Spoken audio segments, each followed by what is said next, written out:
Hola, soy Mariela Vendersky, soy neuróloga y neurofisióloga, y estoy aquí para hablarles de monitoreo neurofisiológico e intraoperatorio.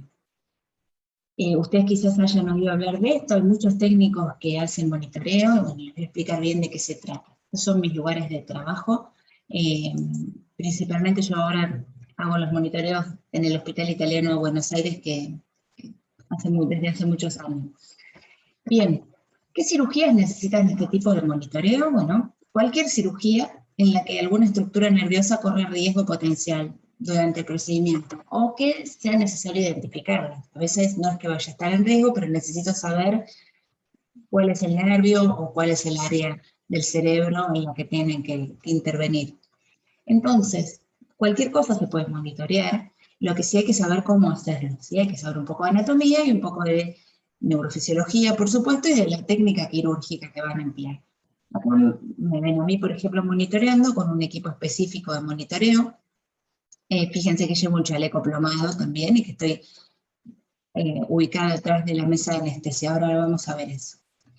¿Qué es lo que tiene que saber un técnico de anestesia? Bueno, tiene que tener conocimientos previos de electroencéfalo y potenciales, ya que tiene que ser un técnico ya formado. También tiene que saber algo de electromiografía, anatomía, fisiología, electromedicina y técnicas quirúrgicas. Como ven, va un poco más allá de la simple formación de un técnico de electroencefalograma o de neurofisiología, sino que requiere un entrenamiento específico, que en general es un año más, de estar al lado de un médico en un quirófano haciendo todo este tipo de cirugía. Bueno, en Argentina y en la mayoría de los países siempre los técnicos están supervisados por un médico para planificar el estudio. Hay lugares como en Estados Unidos donde los técnicos están súper formados, tienen certificaciones cada tanto tiempo, y entonces ellos quizás planifican el estudio y van solos a quirófano, pero de todas maneras tienen una supervisión médica remota. Porque esto no es porque no sepan, sino porque esto es un acto médico. Ustedes le van a decir al cirujano que deje de hacer algo, que modifique alguna conducta quirúrgica o no, según lo que ustedes vayan viendo. Entonces, como hay una responsabilidad médico-legal, acá tenemos que estar los dos unidos.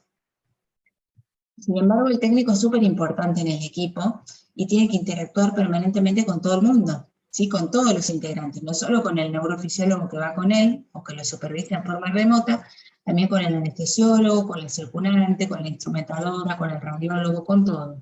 Este es un trabajo de equipo. Depende del tipo de cirugía, vamos a usar distintas técnicas de monitoreo, pero todas tienen que tener en común lo siguiente: que tiene que mostrar cambios rápidos, o sea, no puedo estar promediando 1000 veces, sé cómo se hace en un somato en consultorio, sino que en quirófano se hacen monitoreos más rápidos, con promediaciones más cortitas, menos cantidad de veces, por ahí 200 o 500, y se pone un estímulo más rápido, porque total el paciente está dormido y no se da cuenta, pero para poder obtener una respuesta rápida y poder darle una información al cirujano de qué es lo que está pasando.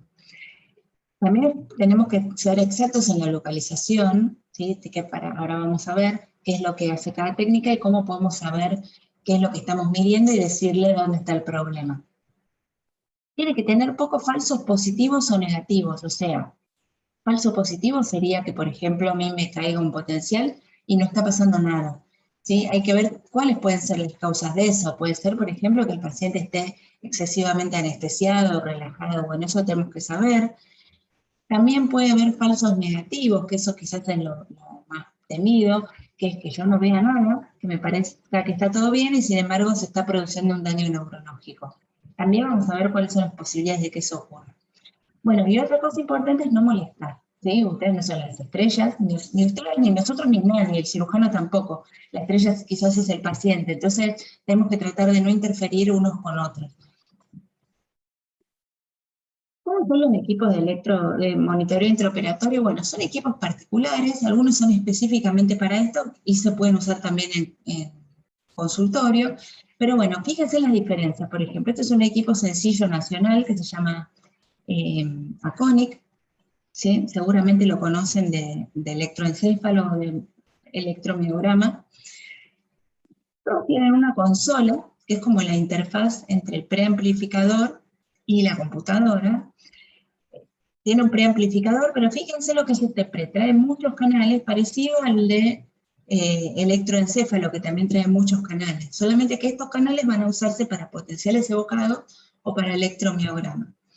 Fíjense también que tiene lugar para enchufar varios pre y varios estimuladores, porque yo necesito hacer muchos canales a la vez y muchas técnicas simultáneas.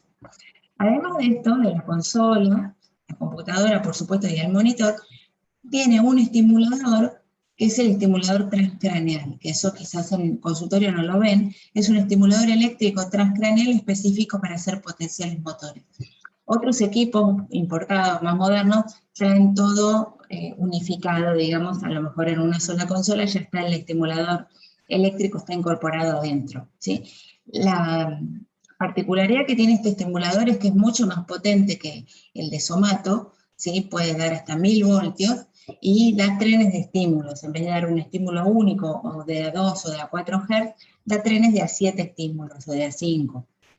Y bueno, ahí está entonces. Estimulador de baja siempre vamos a tener, como el estimulador Somato, pero además el estimulador transcraneal.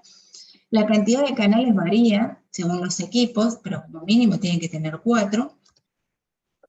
El equipo conviene que tenga la posibilidad de que yo en la pantalla pueda ver varias ventanas en simultáneo. O sea, en una ventanita ver el Somato, en otra ver los motores, en otra ver el electromío. Pues yo tengo que estar monitoreando todas las vías a la vez. No puedo salir del programa para entrar a otro. Otra cosa importante que tienen que tener en cuenta es cómo manejarse en quirófano.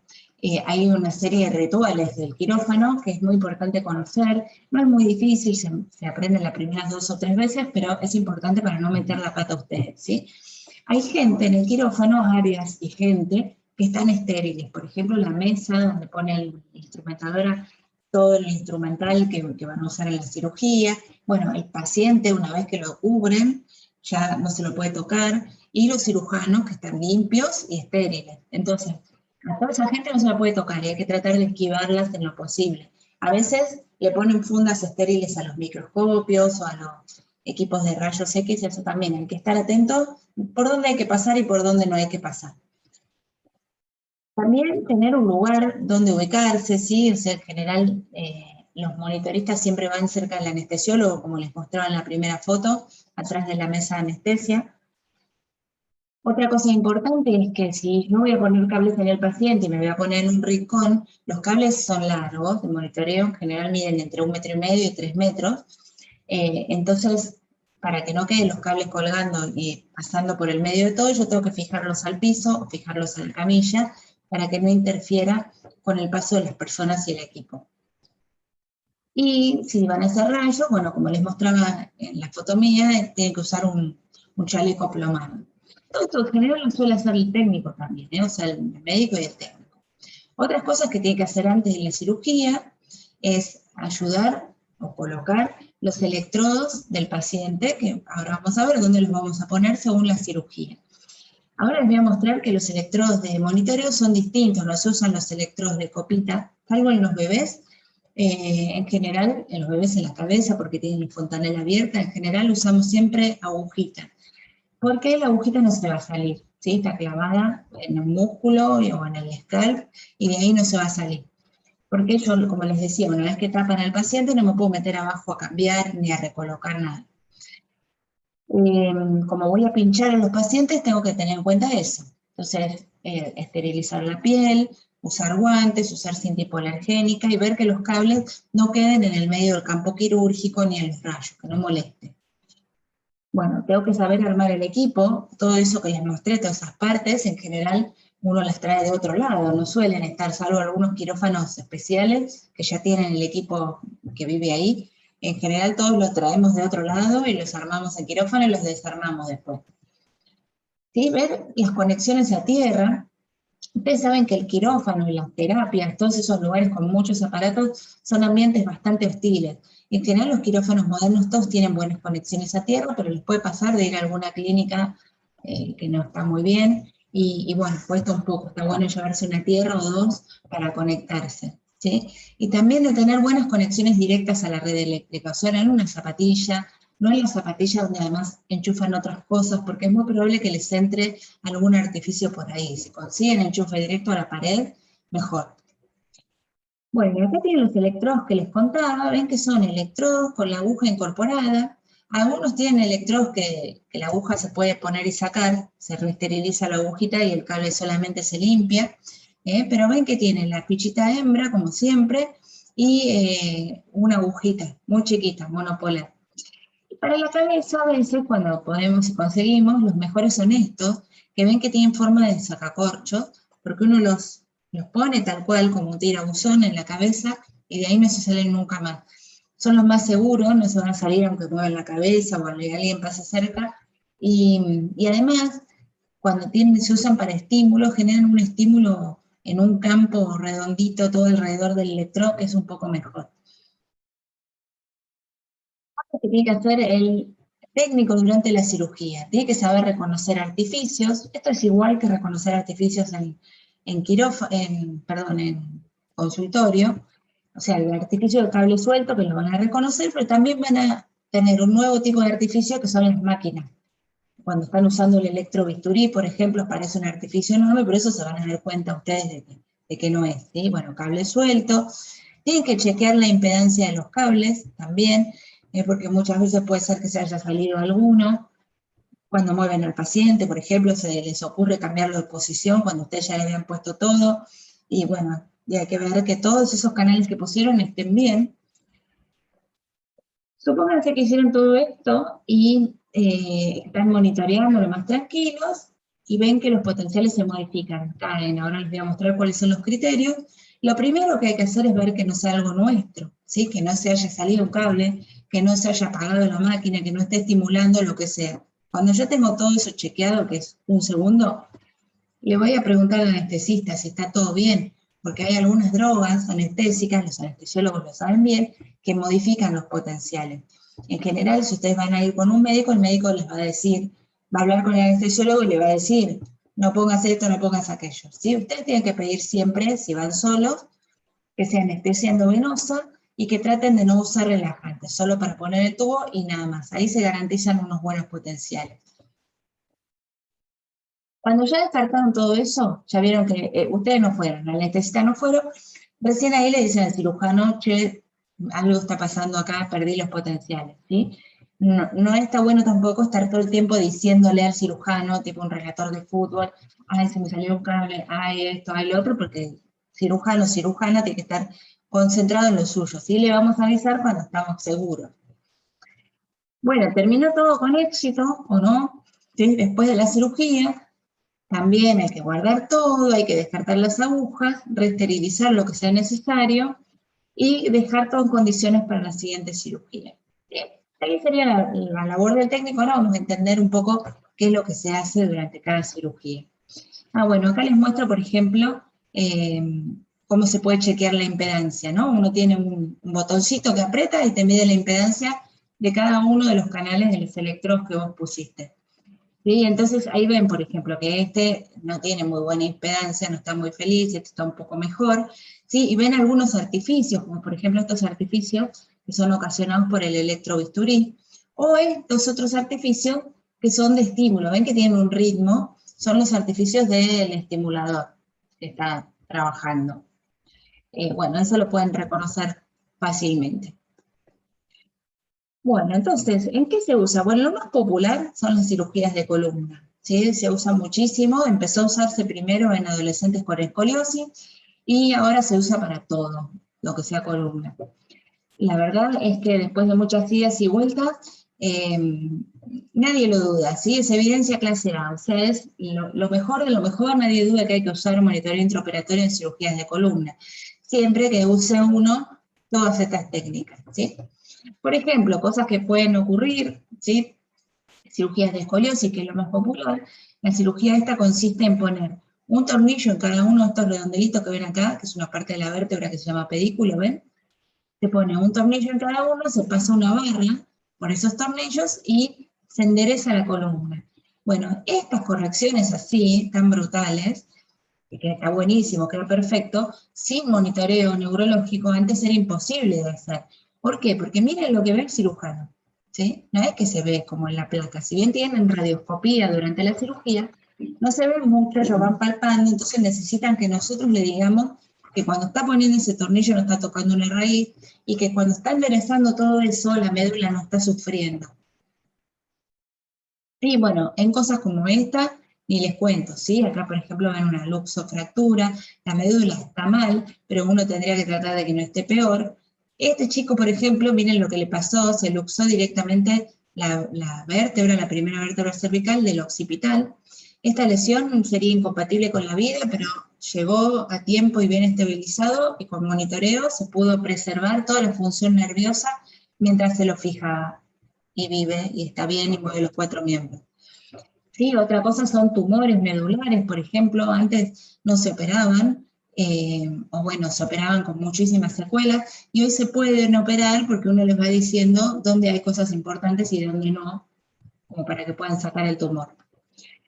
Bueno, ¿qué hay en la médula, por ejemplo? Que entonces parece ser la estrella de este show, porque ya ven que acá tenemos la columna, ¿sí? Estos son todas las vértebras y los discos. Acá tenemos las apófisis espinosas, que son lo que nosotros nos tocamos atrás en la columna, y la médula queda ahí adentro. O sea que es muy susceptible a cosas que uno puede hacer sobre la columna. Si nosotros hacemos un cortecito de médula, vamos a ver que tiene sustancia gris central, que ahí están las neuronas, básicamente, de la médula, y después cordones de fibras que están subiendo y bajando. ¿Sí? En azul ven las fibras que están subiendo, y en rojo las fibras que están bajando. Hay 3, si bien hay un montón, pero hay 3 que son muy importantes a saber. Estas que van por atrás, que es el sistema del cordón posterior, que lo que llevan es sensibilidad profunda, consciente, o sea, esta es la que lleva los somatos sensitivos, y tacto fino, tacto discriminativo, del mismo lado del cuerpo. Esta es una vía que se va a cruzar más arriba, así que si yo la lesiono acá, esta persona va a tener pérdida de la sensibilidad de este mismo lado. La segunda es este sistema que se llama sistema anterolateral, que como ven va en esta parte como del costado de la médula. Este sistema anterolateral lleva dolor, temperatura, sensibilidad dolorosa de la temperatura, y otro tacto que se llama protopático, que sería, por ejemplo, las cosquillas o los orgasmos. Esto corresponde al lado contrario del cuerpo, ¿sí? Esta vía sí se cruza por acá. Y por último, eran 3, una vía descendente, que es esta que está en rojo acá, también el cordón lateral, que es la vía piramidal, la vía córtico-espinal, que es para mover los miembros del mismo lado. ¿Está bien? Entonces, nosotros vamos a monitorear más que nada este cordón y este cordón. ¿Está bien? Todos estos haces están, pero nosotros vamos a monitorear esto. También vamos a monitorear el nervio raquídeo, que ahora les muestro. Entonces, acá ven un cortecito de médula de verdad, que es como les decía, ¿sí? Que tiene la sustancia gris central, la sustancia blanca, todas estas fibritas periféricas, ahí ven los cuerpos de las neuronas motoras, por ejemplo, miren qué bonito. Sí, entonces, ¿qué es lo que vamos a monitorear nosotros con cada técnica? El somato sensitivo va a monitorear solamente cordón posterior, que es esto, ¿sí? El sistema anterolateral, que era termoalgesia, ¿sí? Y el potencial motor, que está acá, con los potenciales motores. Bueno, somatos sensitivos acá, potenciales motores y potenciales epidurales, que ahora les muestro lo que son. Sí, electromiografía continua durante el monitoreo para monitorear los nervios raquídeos. Una cosa importante es cómo está irrigada la médula, cómo recibe su irrigación sanguínea. Sí, esto es un preparado anatómico donde ven la médula espinal y las raíces nerviosas que están saliendo para formar los nervios raquídeos. Estas son las meninges. Bueno, esta está coloreada, por supuesto no es así en la vida real, rojito, pero fíjense que hay una sola arteria espinal anterior, se llama, que acá la ven en el dibujito, que se forma con ramas que entran junto con los nervios y que va a irrigar los dos tercios anteriores de la médula.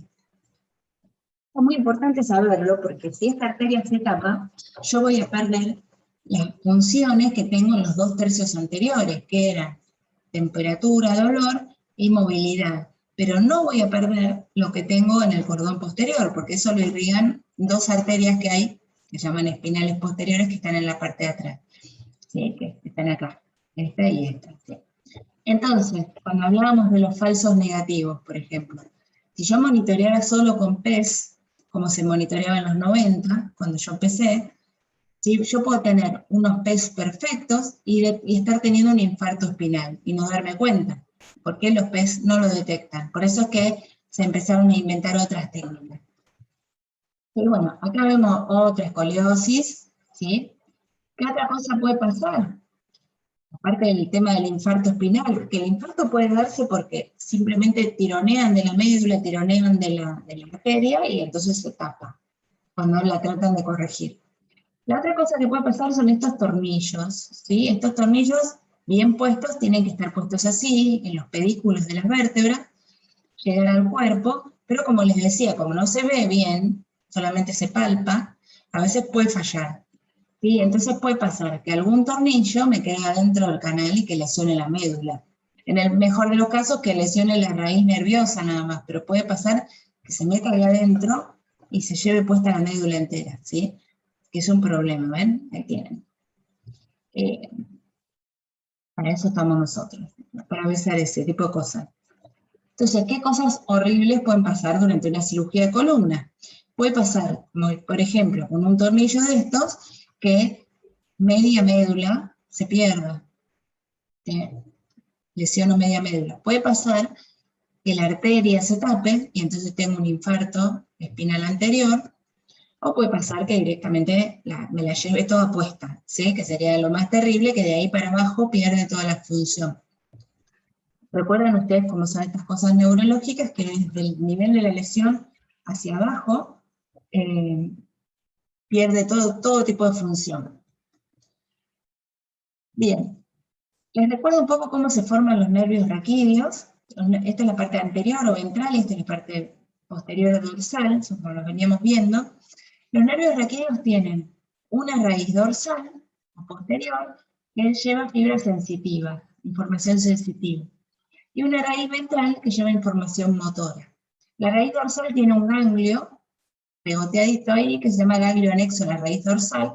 De hecho, cuando vienen las vías sensitivas, hacen una estación acá y después se entran y después van a donde tengan que ir. Las que son del cordón posterior suben por acá, las que son del cordón lateral se cruzan y suben por el otro lado. Bien, entonces de la raíz dorsal y de la raíz ventral se forma un nervio raquídeo, que es un nervio que tiene cosas sensitivas y cosas motoras, fibras sensitivas y motoras, que después se divide en sus ramas anteriores y posteriores. Bueno, este nervio, toda esta parte, está dentro del canal, y el nervio pasa entre pedículo y pedículo, es lo que se podría lesionar cuando ponen los tornillos, además de la médula. Entonces también cada nervio tiene su territorio específico, un músculo que corresponde a cada nervio, y yo tengo que poner la agujita ahí para ver que no lo estén tocando. Bueno, hay muchos nervios raquídeos, por ejemplo, hay un primer nervio raquídeo que va a salir entre el atlas, que es la primera vértebra, y el occipital, ahí lo ven, ¿sí? Y el resto sale por abajo, ¿ven? Ahí está. Este es un corte de columna cervical coronal, o sea, como si lo cortaran como una corona, y fíjense, esta cosita medio gris son los nervios raquídeos, ¿sí? Salen por debajo. Todos salvo el primero salen por debajo. Bueno, fíjense acá, esto sería una columna lumbar. Estos agujeritos que son como agujeritos de una cerradura, que se ve ahí adentro un nervio, ¿sí? Es el nervio raquídeo. Fíjense, acá van los tornillos, acá, acá y acá. Por eso sería tan fácil llevarse puesto el nervio raquídeo. Bien. Bueno, entonces vamos a ver cada una de las técnicas. Les voy a mostrar algunos ejemplos, ¿sí? Por ejemplo, hago monitoreo con potenciales somatosensitivos, registro en escala. Supónganse un potencial de miembros inferiores, registro como siempre en CZ y en FPZ, perdón, al revés. Y bueno, y acá es la respuesta, ¿sí? Que se ve re linda. Acá lo que va a pasar es que yo, fíjense que le pongo 13,5 de intensidad, que es una intensidad bastante alta, porque el paciente está anestesiado, así que no tengo ningún problema con eso. La frecuencia de estímulo suele ser más rápida, ¿sí? Y bueno, lo voy haciendo y lo voy reproduciendo durante toda la cirugía. Conviene guardarse uno basal para ver. No me importa tanto, como quizás en quirófano, registrar la latencia, cuánto va a ser, ¿sí? Pero sí tengo que estar atentos de que no cambie. Yo le hago uno basal, ni bien lo anestesian, y después voy viendo que durante la cirugía no cambia. Tampoco me interesa hacerle uno antes de la cirugía, porque no tiene relación con el estado de ese paciente en ese momento, que va a estar dormido y en una posición medio extraña para que lo opere. Y el basal tiene que ser el basal cuando lo están por abrir. Fíjense que tengo en esta misma ventana de mi monitor, tengo los somatos y tengo el electromiograma.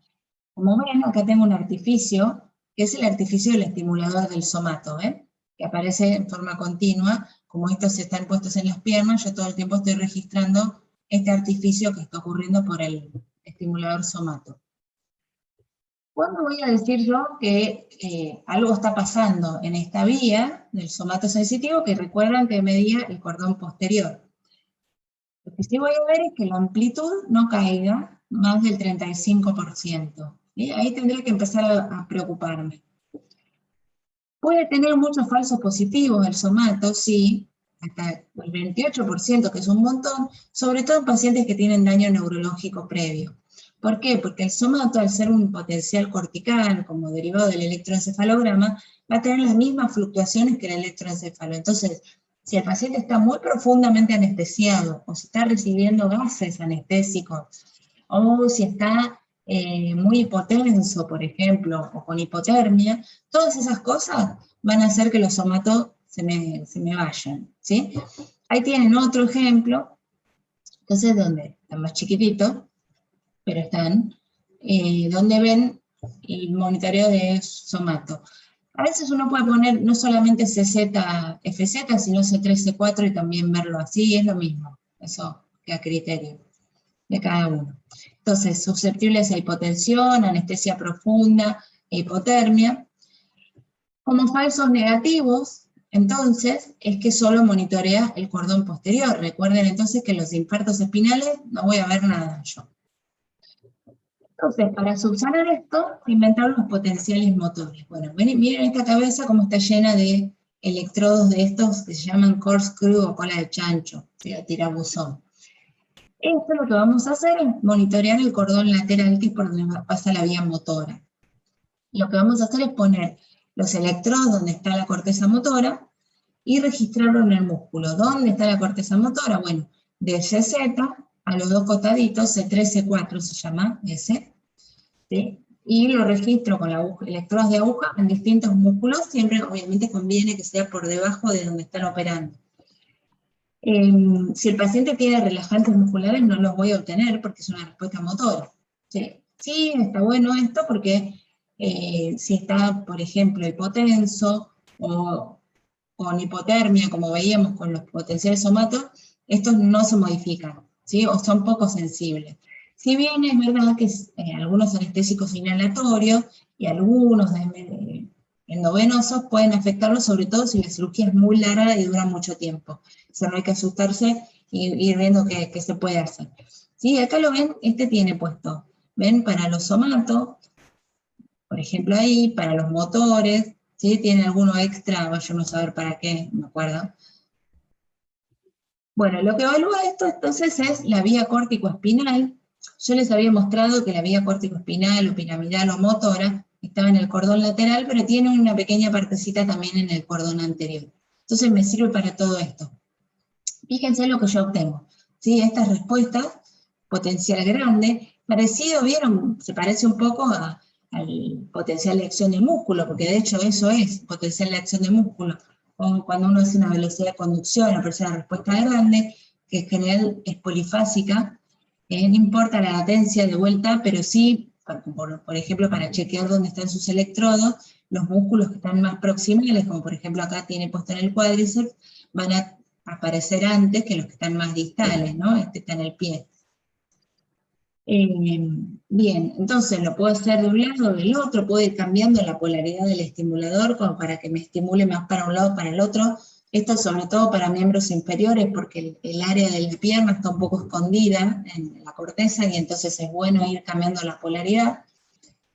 ¿Qué tiene malo? Que no lo puedes hacer en forma continua, porque el paciente se mueve, ¿sí?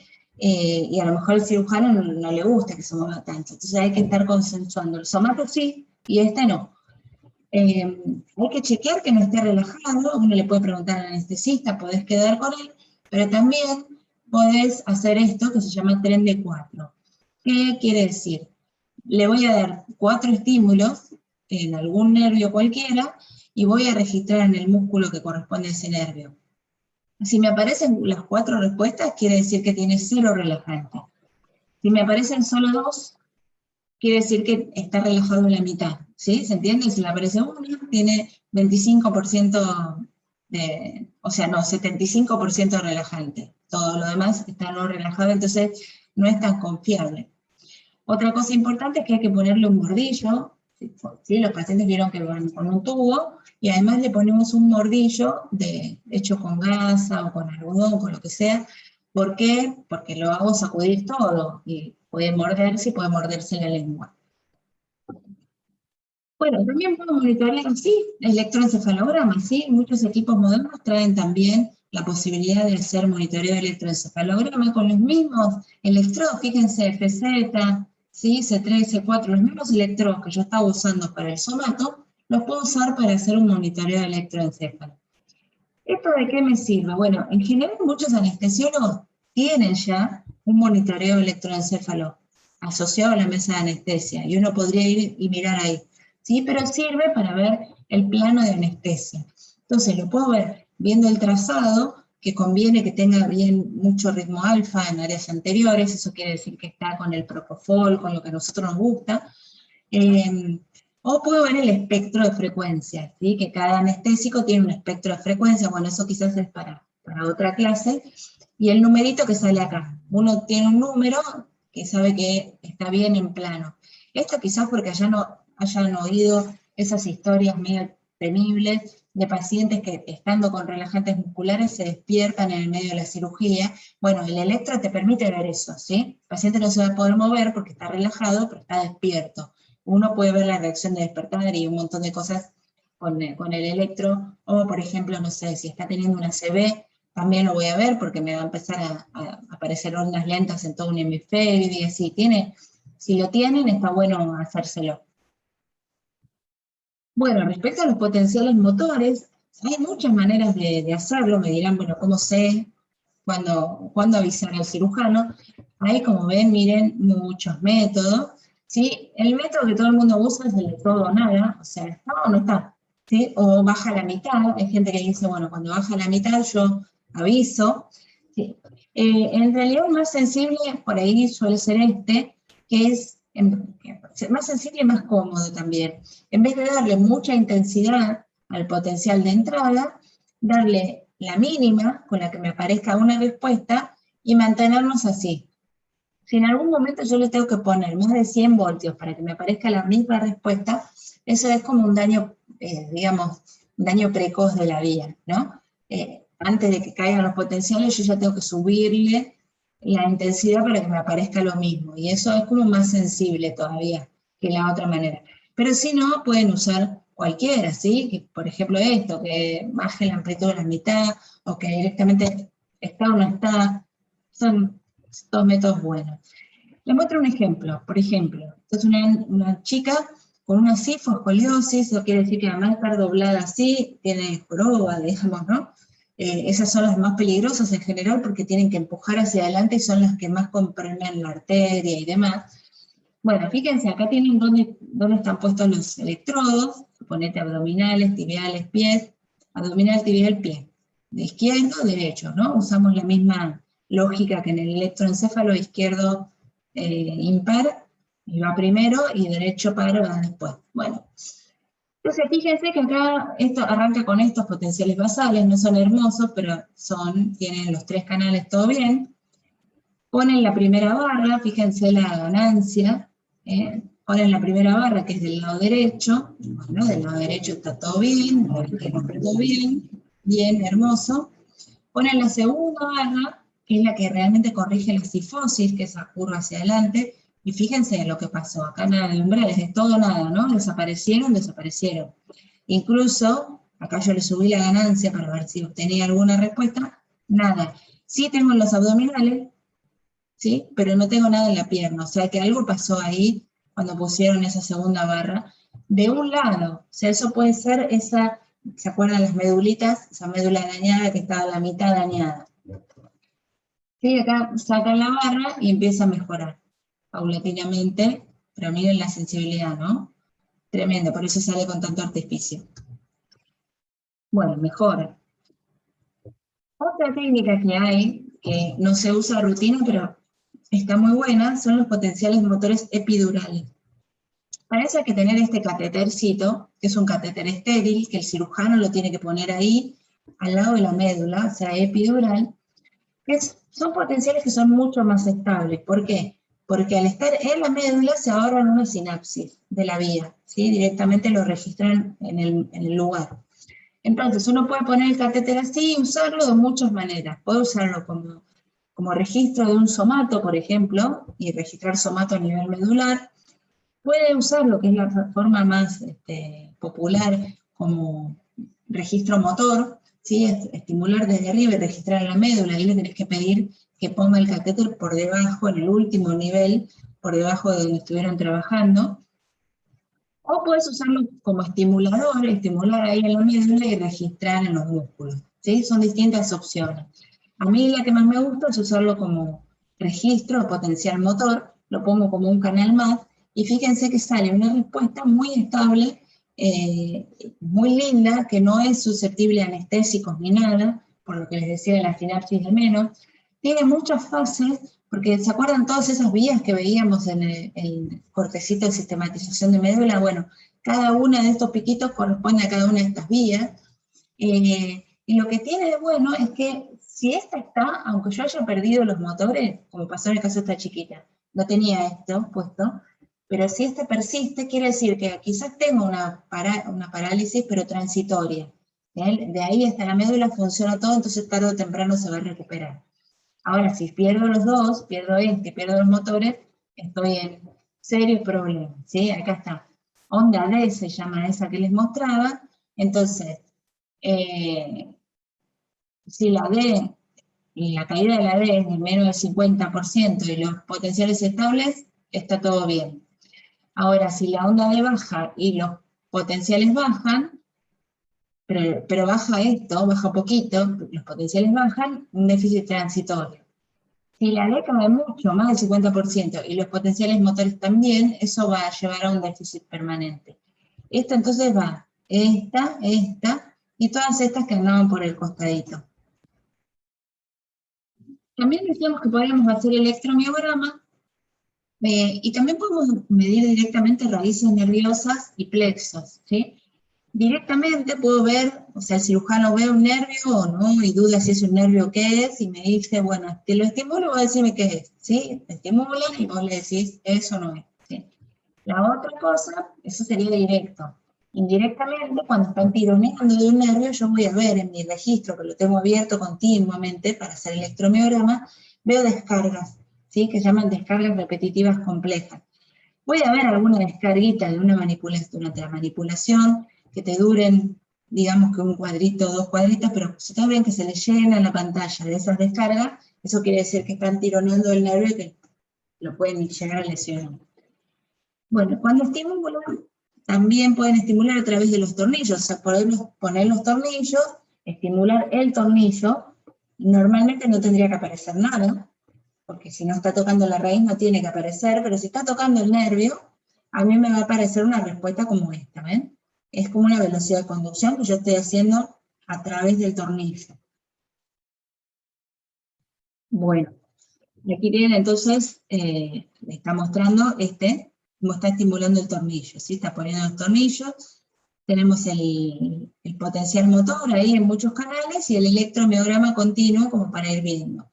Tiene también unas cosas que están estandarizadas de cuánta intensidad implica qué cosa. Por ejemplo, si yo con poquita intensidad ya me aparece una respuesta, quiere decir que está en contacto directo con la raíz. Si entre 10 y 15 quiere decir que el pedículo está roto, pero no está contactando directo, y si necesito mucha intensidad o no me aparece nada, quiere decir que está todo bien puesto. Esto todo se aprende. Cosas que se están haciendo ahora son que en vez de abrir la columna, como les mostraba recién, tan sangriento, se opera así, ¿sí? A través de agujeritos mínimos. Son cirugías que se llaman percutáneas o mínimamente invasivas. Bueno, imagínense que si antes se veía poco, en estas no se ve nada, nada. La comparación es entre esto y ese, ¿sí? Entonces, ¿cuál es la ventaja de una y de la otra? ¿Ustedes cuál serían? Sin duda esta, ¿verdad?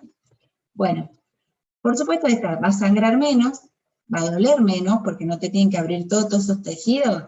Por más que ahora estás bajo anestesia, cuando te sacan la anestesia te va a doler todo lo que te hicieron, ¿sí? En cambio acá no, duele menos. Estas se pueden hacer más fácil en gente gorda, muy gorda, en gente muy vieja, ¿sí? Que no se puede hacer esta cirugía porque es mucho más larga y cruenta, gente que tiene comorbilidades. El tiempo de internación, por supuesto, este es mucho más cortito. Y acá puede ocurrir una cosa que se llama fístula de líquido cefalorraquídeo, que abran la dura madre, digamos, donde está el líquido, y salga y es un problema también, o que se infecte. Entonces estas son mejores en un montón de sentidos. A veces no es que se le pueda hacer a todo el mundo, ¿no? Pero es lo que se viene ahora. Pero no se ve nada. Entonces es como jugar, ¿se acuerdan de este jueguito de los caminas? ¿Quién no habrá jugado cuando tuvo su primera computadora, no? Así que es muy importante la presencia del monitorista ahí.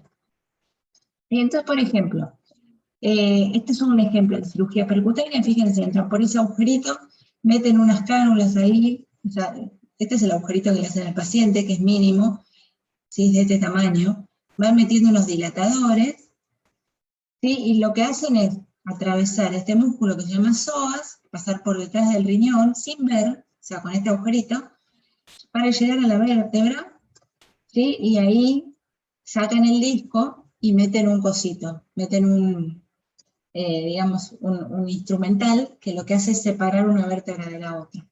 Ahora, este músculo, ustedes lo miran, este es un preparado anatómico, está lleno de nervios en su interior, es como una bomba de tiempo. Entonces, pasar por ahí implica quizás llevarse puestos un montón de estos nervios. Así que esto se hace sí o sí con un monitoreo específico, ven que tiene puesto el paciente agujitas en cada uno de los territorios de los nervios estos, ¿sí? Este ya salió de la cirugía, pero ya ven que la incisión que tiene, que es muy chiquitita, que está acá al costado, no se ve casi. Y otro tipo de cirugía es entrar también entre las vértebras con una agujita por punción muy finita y rellenar con esta aguja, ¿sí? Y rellenarla con cemento para yo saber que cuando está pasando por acá, por ahí está la raíz, nervio raquídeo, ¿sí? Para yo saber que no está tocando el nervio, le pongo un estimulador como un cocodrilo y voy estimulando como les mostraba. ¿Ven? Ahí está entrando, es un pinchazo nada más, y tienen el equipo de rayos para ir guiándose, esto lo ven en la radioscopía intraoperatoria, y después lo rellenan con un cemento, y fíjense que ahí quedan las vértebras fijadas con cemento. Todo esto en forma percutánea, lo que se lleva al paciente son agujeritos chiquititos como se veía en la primera foto. Ahí está, ¿sí? Relleno de cemento. Bueno, esto se hace también bajo guía neurofisiológica. Una cirugía corta de 1 hora, pero que es fundamental nuestra presencia y nuestra atención. Y también se puede monitorear cuando hay algún riesgo, por ejemplo, vascular, ¿no? Por ejemplo, acá estaban operando la arteria espinal anterior, que tenía un aneurisma, y tenían que embolizarla con alguna cosa, con alguna sustancia. ¿Ven que ahí está la sustancia que embolizaba el aneurisma? Entonces, para yo saber que no tuviera un infarto medular, tenía que ir haciendo estos potenciales motores, ¿se acuerdan? Para la parte anterior de la médula, que está irrigada por esta arteria, en forma continua. Bueno, esto con respecto a la columna, también se puede hacer más arriba, ¿sí? Por ejemplo, tronco cerebral, fosa posterior. Estos tumores como este no se operaban nunca, nunca, hace 30 años no se operaban ni locos, los dejaban morir, ¿sí? En cambio hoy se pueden operar y se trata de que se queden sin secuelas, de hecho quedan sin secuelas, ¿sí? Ahí tienen otro ejemplo de tumores. Bueno, como ven, el tronco también está lleno de nervios, lleno de nervios, como ven la cara, pero además también hay centros que son cardíacos y respiratorios, y también están estas vías mismas que estaban en la médula, o sea, somato voy a tener que hacer, motores voy a tener que hacer, y voy a tener que hacer un monitoreo de todos estos pares craneales, ¿sí? De todos estos nervios, depende de dónde esté el tumor. Estas cirugías son bastante más complejas, pero fundamental que esté el técnico porque son millones de cables para poner, ¿sí? Ahí ven entonces caritas de preocupación. Ahí ven, por ejemplo, un montaje de la chica del primer tumor, que les decía esto hace 30 años no se operaba, bueno, tiene puesto todo eso. La chica tenía ese tumor, había crecido muy lentamente y no tenía ningún par craneal afectado.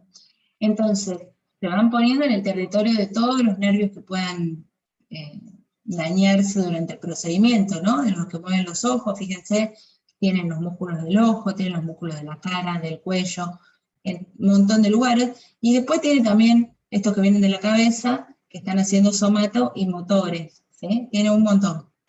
Bien, pero salió de la cirugía perfectísima, ¿ven? Sí, entró bien y salió bien.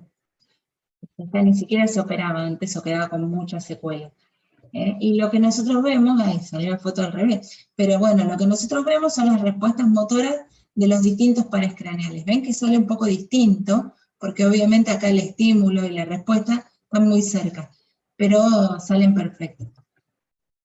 Sí, ahí tienen otra posibilidad que antes no existía, son estos tumores que salen del nervio auditivo, que está al lado del nervio vestibular. Fíjense que acá tiene una rama vestibular, una rama coclear, este es el nervio visto en microscopio.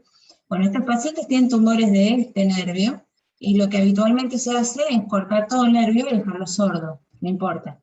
¿Sí? Existe la posibilidad, mediante la neurofisiología, de que preserven la audición, de cortar esta rama que tiene el tumor y dejar esta otra. Para esto se pone este electrodito mini, ¿sí? Con esto se engancha en el nervio para saber cuál es. Le pongo un potencial auditivo, como ustedes ya saben, ¿no? Le pongo los clics por supuesto, con auriculares que son específicos para quirófano, pero la técnica es la misma que un PEA, y lo que voy a obtener es una respuesta. Si sale, es el nervio auditivo; si no sale, es el nervio vestibular. Bueno, y de ahí para arriba también se puede hacer, ¿sí? Estas son más complejas todavía. Podemos monitorear todo el resto. Entonces podemos monitorear, por ejemplo, tumores cerebrales, cirugías de epilepsia. Podrían poner, supónganse, grillas corticales para hacer mapeos de corteza, para ver cuál es la zona que tiene epilepsia, o para ver, por ejemplo, cuál es la zona motora, cuál es la zona sensitiva, ¿sí? Hay una técnica que es, por ejemplo, derivada del somato, que es la reversión de N20. Yo le voy haciendo un somato y veo en cuál de estos electrodos ocurre esto, que la N20 se dé vuelta, ¿ven? Que empieza para abajo y después para arriba y después se da vuelta. Bueno, y eso coincide con la corteza motora. Eso lo usan mucho los neurocirujanos para localizar la corteza motora. Yo le digo entre cuál y cuál de estos. ¿Por qué? Porque a veces los pacientes tienen tumores o cosas que deforman la anatomía, entonces ellos no saben bien dónde está cada cosa. Bueno, y por último, también se puede hacer en cirugías de los ganglios de la base. Esto lo hace muy poca gente y es muy específico, pero estas cirugías consisten en llegar al tálamo o a otros núcleos como el globo pálido, digamos, de estructuras subcorticales, con un agujerito de trépano bien chiquitito, y meten el electrodo. A medida que van atravesando distintas estructuras, cada una de estas estructuras tiene un patrón de descarga específico que el neurofisiólogo sabe reconocer, y le van diciendo por dónde están, ¿sí? Entonces le dice, estás, por ejemplo, en el núcleo subtalámico, cuando aparece el patrón de descarga característico. Bueno, y ahí es donde tiene que ponerle el electrodo. Pueden ir a distintos de estos lugares, pero fíjense que todos estos lugares donde pueden actuar son lugares muy profundos, donde hay que llegar con un agujerito de trépano, y fundamental, aparte de la planificación de imágenes, la guía del neurofisiólogo, ¿sí? Tiene otro trabajo que hicimos nosotros de uno de estos núcleos, cómo monitorearlo. Bueno, es mucha info para una sola clase, pero por lo menos para que tengan una idea, Y lo que les tiene que quedar en claro es que la cirugía es un trabajo de equipo, ¿sí? Es como si fuéramos un equipo de remeros. Y todos somos igualmente importantes, el técnico, el neurofisiólogo, el anestesista, el cirujano, la instrumentadora, el técnico radiólogo, todos, ¿sí? Tenemos que estar todos comunicados y remando para el mismo lado. Nosotros tenemos que saber la técnica quirúrgica de antemano y también qué protocolo de anestesia van a usar. Y bueno, además, los cirujanos y los anestesiólogos tienen que saber también qué es lo que nosotros podemos monitorear, ¿sí? No tenemos posibilidad de hacer esto, si bien yo les digo todo se puede monitorear, bueno, tener en claro las posibilidades de cada cosa. Y recuerden siempre tratar de usar todas las técnicas que tengan a su alcance, si tienen motores, sensitivos, electroencefalo, electromio, pongan todo, porque eso les va a asegurar que tengan la menor cantidad de complicaciones. Bueno, muchas gracias, acá les dejo con la foto de mi equipo de pollitos.